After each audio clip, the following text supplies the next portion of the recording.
So is 3D printing better than injection molding? Well, we're going to talk about it a little bit today. So when making an injection molded part, you are limited by the capabilities of molds because molds are machined pieces of metal. So you can only create the finest detail that your machining equipment can create, which is pretty darn fine. But there are limitations and it is exceptionally expensive.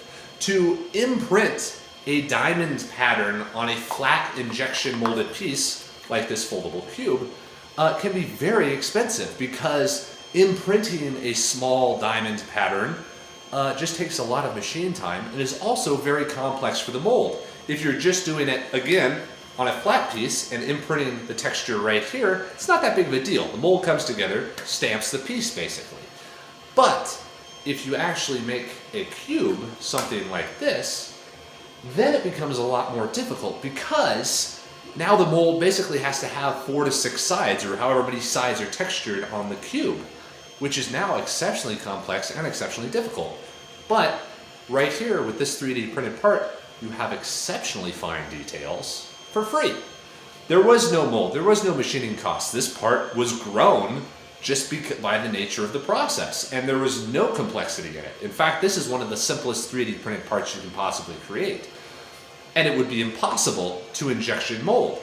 So textures on the surfaces of complex shapes are actually much easier with 3D printing, and you have a lot more freedom because those textures can have a lot more variability because again, you're not designing a mold around your part, you're just designing the part. So you have unlimited capabilities of the types of textures you can create there.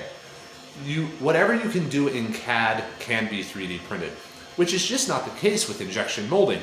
You do not have the capability to imprint anything you want on there, and if you really have to pursue it, then you have to do these kind of design workarounds of either making your 3-dimensional part flat and then folding it back together in assembly, which increases cost during assembly and post-production.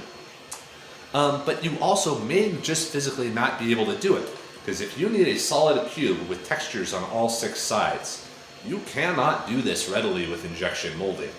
And even if you do this, and you imprint a diamond pattern on your mold and you shoot that, the mold is exceptionally expensive.